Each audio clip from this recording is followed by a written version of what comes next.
Good morning 12th class, how are you all. हम लोग chapter 1 पढ़ रहे थे, शॉर्ट टर्म इक्विलिब्रियम आउटपुट, जिसके अंदर मैंने आपको बताया था कि शॉर्ट टर्म क्या होता है और इक्विलिब्रियम आउटपुट क्या होता है। इक्विलिब्रियम आउटपुट क्या होता है, जहाँ पे हमारे एग्रीगेट सप्लाई और एग्रीगेट डिमांड इक्वल हो जाते हैं, यानी कि हम एग्रीगेट सप्लाई को इनकम भी बोलते हैं, तो इनकम और एग्रीगेट डिमांड जहाँ इक्वल हो जाते हैं।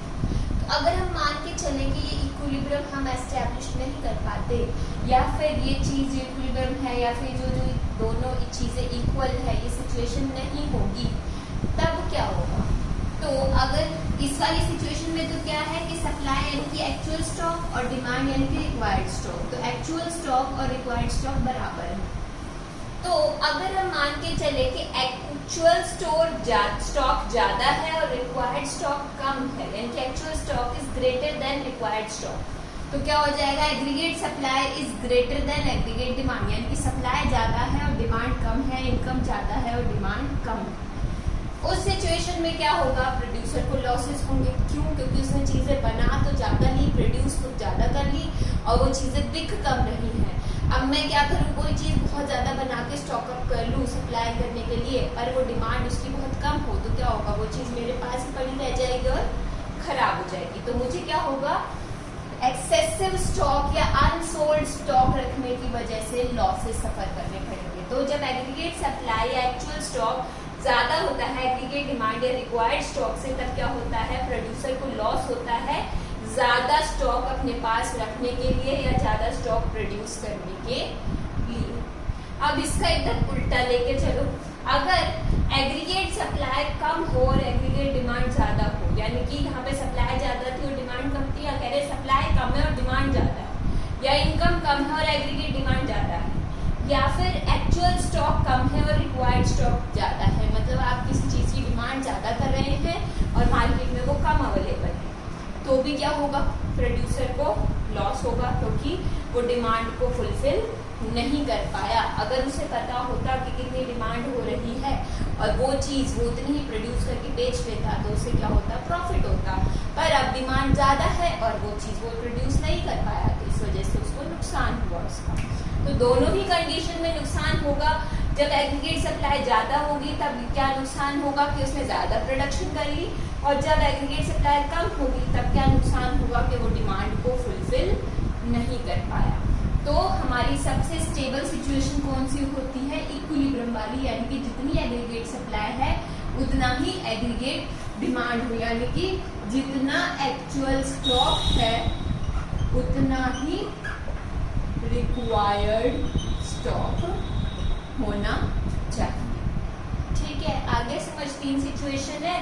पहली सिचुएशन इक्विलिब्रियम की है, जहाँ पे एक्चुअल स्टॉक और रिक्वायर्ड स्टॉक बराबर है, यानी कि एग्रीगेट सप्लाई और एग्रीगेट डिमांड बराबर है, तब प्रोड्यूसर को ना कोई नुकसान कोई भी नहीं झेलना पड़ेगा। दूसरी कंडीशन है जब एक्चुअल स्टॉक ज्यादा है और रिक्वायर्ड स्टॉक कम है, यानी कि एक्चुअल एग्रीगेट सप्लाई ज्यादा है और एग्रीगेट डिमांड कम है, उस समय उसको एक्सेसिव स्टॉक या अनसोल्ड स्टॉक, यानी कि बिना बेचा हुआ सामान या ज्यादा सामान रखने के कारण लॉसेस होंगे। तीसरी सिचुएशन क्या है कि जब सप्लाई कम हो जाए एग्रीगेट और लेस एग्रीगेट डिमांड ज्यादा हो जाए, यानी कि एक्चुअल स्टॉक कम हो और रिक्वायर्ड स्टॉक ज्यादा हो, तब क्या होगा, प्रोड्यूसर को फिर से लॉसेस होंगे।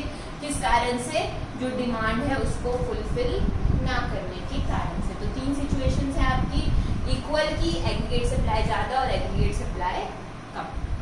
ठीक है, तो अभी तक हमने क्या पढ़ा कि जो हमारा इक्विलिब्रियम जीडीपी है वो कहाँ होता है, जहाँ पे आपकी aggregate supply is equals to aggregate demand होती है, या income is equals to aggregate demand होती है। अब इसकी आप एक अल्टरनेट अप्रोच दी जा रही है कि और कहाँ पर ऐसा हो सकता है कि आपकी जो इक्विलिब्रियम सिचुएशन अचीव हो जाए।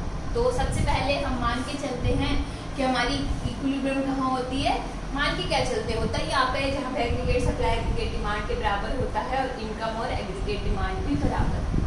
तो इसकी अल्टरनेट अप्रोच क्या है कि जहाँ पर सेविंग्स और इन्वेस्टमेंट्स इक्वल होंगी वहाँ पर भी इक्विलिब्रियम स्टक हो सकता है, वहाँ पर भी इक्विलिब्रियम हो सकता है। क्या होगा, इसी के थ्रू हम ये सिचुएशन अचीव करेंगे। कैसे करेंगे देखते हैं। तो हमें पता है जो 2 से इकोनॉमी होती है उसके अंदर सिर्फ 2 ही लोग होते हैं, एक होता है हाउस होल्ड और एक होता है प्रोड्यूसर। और नॉर्मल सिचुएशन में हमेशा हम क्या मान के चलते हैं, 2 सेक्टर इकोनॉमी की ही बात कर रहे हैं। चाहे हम प्रीवियस चैप्टर की बात करें चाहे हम इस चैप्टर की बात करें, हर एक में हमने 2 सेक्टर इकोनॉमी को ही कंसिडर किया है। तो अगर हम यहाँ पर भी 2 सेक्टर इकोनॉमी को कंसिडर करें तो उसमें एक हाउस होल्ड होता है और एक प्रोड्यूसर होता है। तो देखते हैं इक्विलिब्रियम कहाँ स्ट्रक होगा। तो अगर हम कहते हैं कि अगर aggregate supply is equals to aggregate demand होता है या फिर income is equals to aggregate demand होता है, ये तो हम पढ़ के ही आए हैं अभी कि इक्विलिब्रियम आउटपुट कहाँ होगा। अब हम इससे अल्टरनेटिव अप्रोच निकालेंगे। तो क्योंकि हमें पता है पिछले वाले चैप्टर में हमने देखा था कि इनकम किसके बराबर होती है, कंजम्पशन प्लस सेविंग। मतलब इनकम का एक पार्ट हम कंज्यूम कर लेते हैं और जब ज्यादा इनकम हो जाती है तो बाकी का पार्ट सेव करने लग जाते हैं। क्या था, मतलब अगर मैं 150 रुपए कमा रही हूँ तो 140 रुपए में कंज्यूम कर लूंगी और 10 रुपए में क्या करने लग जाऊंगी, सेव करने लग जाऊंगी। ये टेबल थी हमारी। यहाँ पे क्या प्रूव होता है कि income is equals to consumption plus saving या फिर aggregate supply is equals to income consumption plus saving. दूसरी तरफ हमने पढ़ा था कि एग्रीगेट डिमांड किसके बराबर होता है, कंजम्पशन प्लस इन्वेस्टमेंट। ये हमने कहाँ पढ़ा था, 2 सेक्टर इकोनॉमी बताई थी मैंने आपको। उस 2 सेक्टर इकोनॉमी में मैंने बताया था कि जो हाउस होल्ड एक्सपेंडिचर्स करता है वो तो क्या कहलाते हैं आपके कंजम्पशन एक्सपेंडिचर, और जो प्रोड्यूसर एक्सपेंडिचर्स करता है वो क्या कहलाते हैं आपके इन्वेस्टमेंट एक्सपेंडिचर्स। तो एग्रीगेट डिमांड यानी कि आपके एक्सपेंडिचर किसके बराबर हो गया, consumption expenditure plus investment expenditure of house hold and producer. याद आ गया, दोनों चीजें याद आ गई कि दोनों चीजें बताई थी, इनकम कंजम्पशन प्लस सेविंग के बराबर होता है और aggregate demand consumption plus investment के बराबर होता है। ठीक है, अब इक्विलिब्रियम कहाँ पर होगा, पहली वाली सिचुएशन पे आ जाओ, income is equal to aggregate demand. इस पे था हमारा इक्विलिब्रियम। यहाँ पर हम यही बोलते आ रहे कि इनकम और एग्रीगेट डिमांड या एग्रीगेट सप्लाई और एग्रीगेट डिमांड जहाँ इक्वल होंगे वहां पर हमारी क्या हो जाती है, इक्विलिब्रियम हो जाती है। वो सिचुएशन हमने लिखी। अब इनकम किसके बराबर बताई हमने, कंजम्पशन प्लस सेविंग्स की, और एग्रीगेट डिमांड किसके बराबर बताई थी, कंजम्पशन एक्सपेंडिचर प्लस में इन्वेस्टमेंट एक्सपेंडिचर। सी से सी कैंसिल हो गया, क्या हो गया, एस इज इक्वल्स टू आई। यानी कि हम प्रूव कर सकते हैं इसी इक्वेशन से कि सेविंग्स और इन्वेस्टमेंट्स भी जब बराबर हो जाएंगी उस समय पे भी हमें इक्विलिब्रियम अचीव हो जाएगा। जितनी हम बचत कर रहे हैं अगर वो सारी की सारी हम इन्वेस्ट करने लग जाएं, अगर हम उससे पैसा कमाने की सोचें तो इन्वेस्ट करके, तो वो क्या हो जाएगा हमारे लिए इक्विलिब्रियम सिचुएशन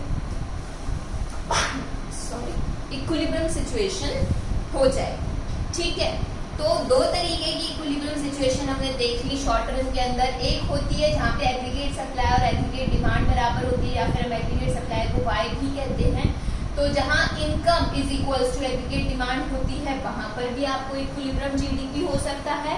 और इसकी एक अल्टरनेट अप्रोच है जो कि हमने इसी इक्वेशन से अचीव करी है कि जहां पर आपकी सेविंग्स और आपकी इन्वेस्टमेंट्स इक्वल होंगी, वो भी क्या होगा, आपका इक्विलिब्रियम होगा। आ गया समझ, 2 चीजें समझाई आज मैंने, इक्विलिब्रियम कहाँ होता है और अगर इक्विलिब्रियम नहीं होता, सप्लाई ज्यादा होती है एग्रीगेट में या फिर एग्रीगेट डिमांड ज्यादा होती है, तो दोनों ही सिचुएशन में अलग अलग कारणों से प्रोड्यूसर को लॉसेस होते हैं। अल्टरनेट अप्रोच में हमने पढ़ा कि एग्रीगेट सप्लाई और एग्रीगेट डिमांड के अलावा सेविंग्स और इन्वेस्टमेंट से भी क्या हो सकता है, जब वो बराबर होंगे तो हम इक्विलिब्रियम अचीव कर सकते हैं। ठीक है, आ गया समझ, कोई भी डाउट लगे तो पूछ लेना। इससे रिलेटेड अब हम आगे बढ़ेंगे, सब कुछ इनसे रिलेटेड ही होगा, कर्व्स होंगे। इक्विलिब्रियम अगर हम ऊपर एक्सेस में फिक्स कर दें तब क्या होगा, बहुत सारी चीजें हैं, अब हम नेक्स्ट वीडियो में वो समझेंगे। तो ये बेसिक्स आई गेस समझ आ गए होंगे। Thank you.